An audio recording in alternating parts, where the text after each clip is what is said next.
Okay. Hi guys, so today is vlogging week 2 and I'm gonna do these videos on Friday and I don't know when I'm going to post them up, and I'm gonna post them on Friday. So this is week 2 and this isn't the previous week, this is for this week. So as you know, I go through the week and explain to you like what my college life is like.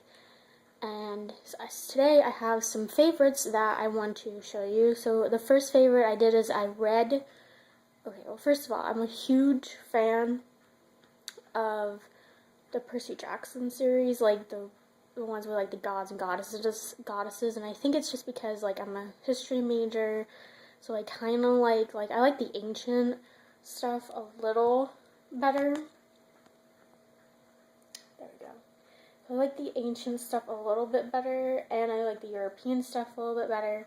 So the one book that I finished and took me like 2 weeks to finish was not the Percy Jackson books, but a subgroup of them, which is called The Heroes of Olympus, and it's the 4th book, and it's called The House of Hades, and I'll show it to you guys. It looks like,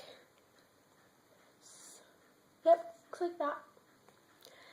And I have to admit, like, I don't really like long stories. Like, the hardcover books, like, they're like a little bit more expensive.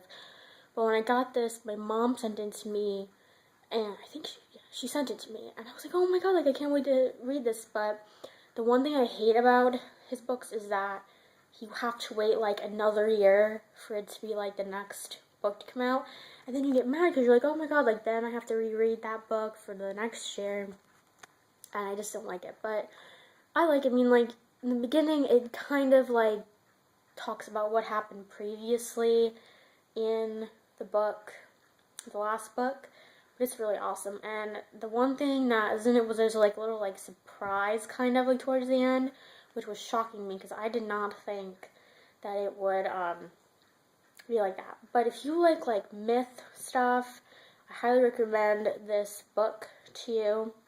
The other thing is that I use this at night, and I don't really like it a lot because it has like these like little beads inside of it.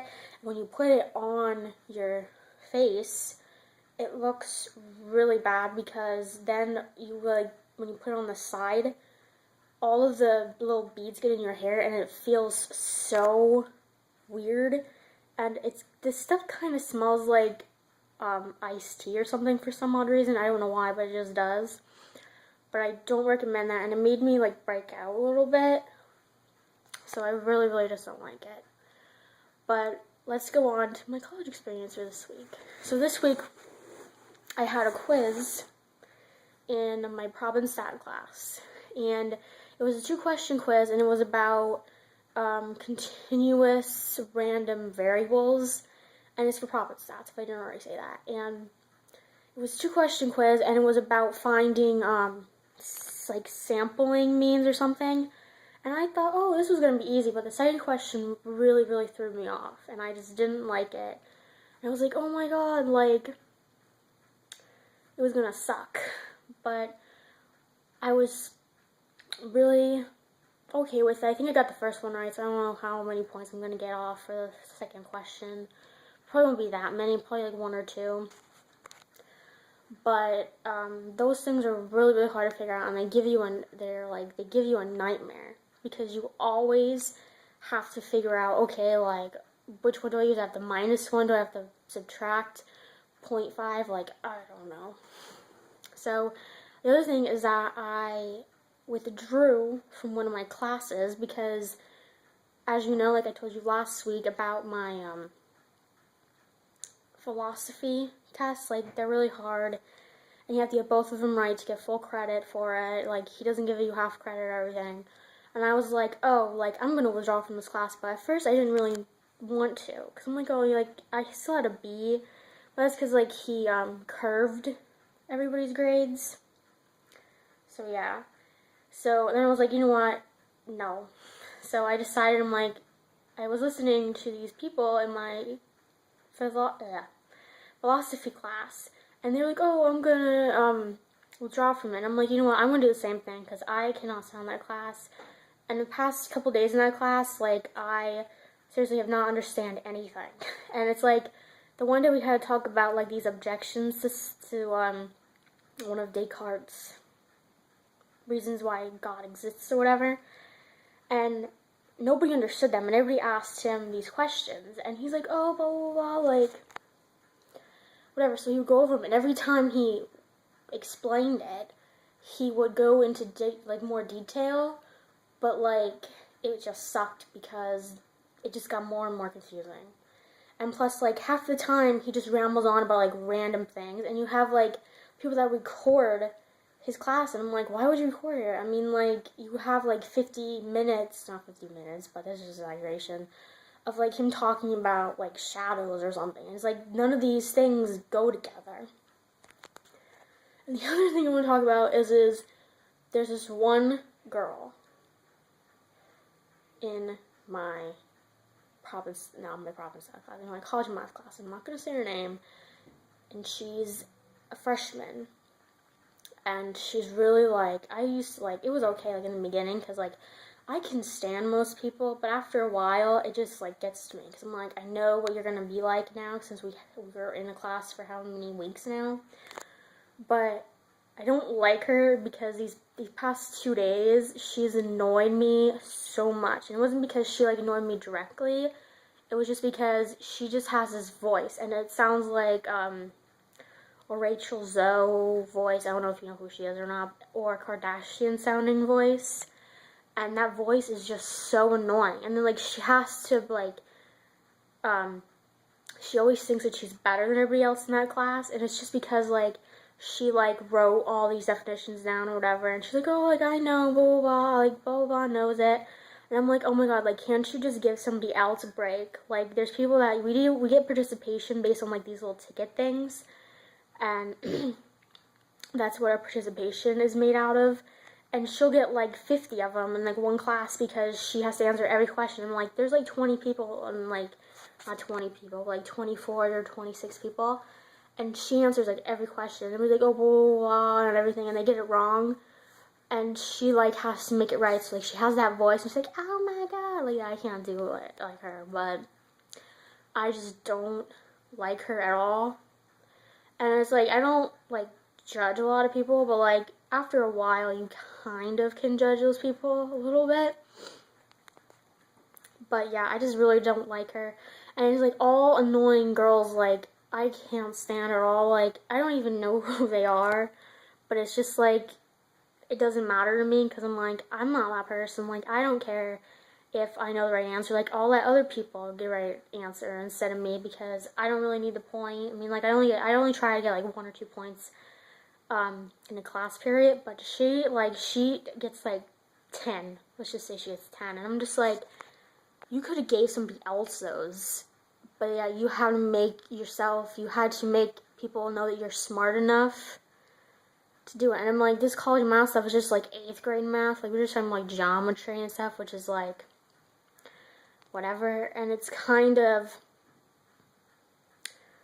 okay, but it's just like, I didn't understand it. And she made it perfectly clear to me, no matter like how anybody else does it. But this other thing I had was, I had a dream, and it was a really weird dream, and these dreams are so weird because, like, sometimes it's kind of like they kind of happen, and other times they don't, but there was this weird dream I had about my dad, and me and my dad, we were at the movies, and we were gonna see, like, something, and I wasn't, like, my age, I was, like, 7 or something, and we're at the movie theater, and we're gonna see this movie, and then I forget what happens in the end, but, like, his girlfriend or something comes in, and he doesn't have a girlfriend, like, he's still married to mom or whatever. But I don't think he was even married to my mom in this dream, but he had a girlfriend. And this girlfriend was there, and then all of a sudden the dream shifts into, like, we're still in the movie theater, but it's, like, a group, like, camping retreat. And I was just like, oh my god, like, I hate it. And, like, I tried to leave, and, like, it was kind of like this, like, weird thing, and I don't know if I made it out or not because I woke up or anything, but the one thing I don't get is, like, I have these weird dreams, and it's like, they don't make any sense at all, and like they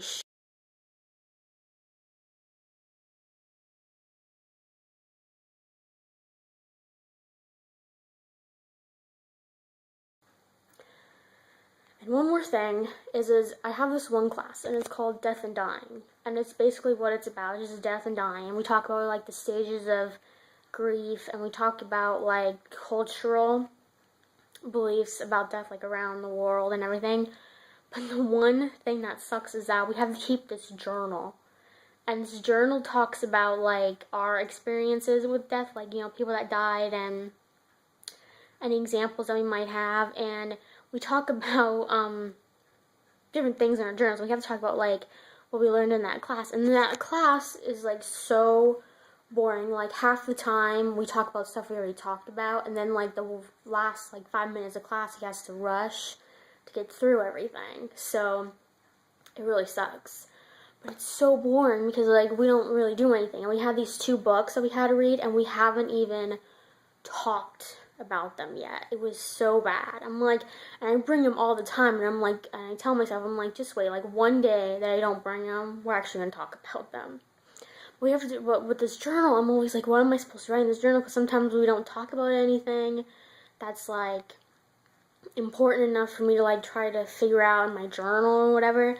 And I'm like, why would you want us to keep a journal about death and dying? Like, he's like, oh, like, if you want to get extra credit, you talk about, like, you write a letter to the people that you knew that died, or, like, you write your own obituary and stuff like that. But I'm like, oh my god, like, I don't want to do that. Like, we had to write this essay about, our experiences with death, like, who are our teachers. I'm like, I don't even know if my parents even taught me about death. Like, that was, like, when I was, like, in the 5th or 6th grade, and, like, one of my, relatives died, and like I don't think they even taught me about it at all. But like I was like, why would you want us to write a paper about that? Because I'm like, most people aren't even comfortable talking about death at all. And I'm like, I put that on my paper, like I specifically said, I'm like, I don't know why you want me to write about this, and I'm not comfortable talking about it because I'm like, I don't know my professor, like I don't know anything about him, so like why would I want to tell him anything? It's like going up to a complete stranger on the street and saying, oh, like, hey, do you want to know about, like, my relatives dying or my friends dying or whatever? Like, I wouldn't want that. And I'm like, oh my god, like, how am I supposed to write it? But, like, after a while, it became, like, really, really easy to me.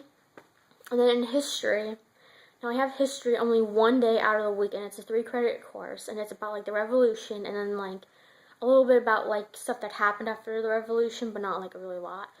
But we have that class, and it's from 1 to 3:30, and it's, like, the most boring class ever. Like, I had this professor before, but it was only for, like, 50 or, like, 55-minute classes, and he's okay, but I could not imagine having him, like, that long. And when I took it, I'm like, oh, because, like, I'm gonna be a history major, so I better, like, take this class.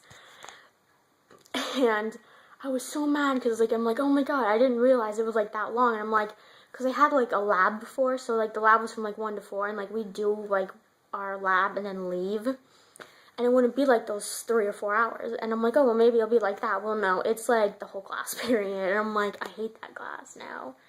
But I hate it because I look at the clock, and, like, as soon as it reaches 3 o'clock, I'm like, oh my god, like, 30 more minutes, and then we can leave. And then, like, that time goes by so slow. It's, like, not even funny. And, like, it's easy because, like, okay, like, the class goes by faster, but it's just, like, we have to write this paper for him. We have to do this presentation, and, like, 2 weeks from now, we have to do this presentation, and I volunteered to go, like, on the day when it was due. And for, like, most of the class period, we talked about, like, just writing this paper. And I'm like, oh my god, like, finally, like, we'll just do that, and then we won't have class, like, we won't have, like, actual class. We'll just have, like, that.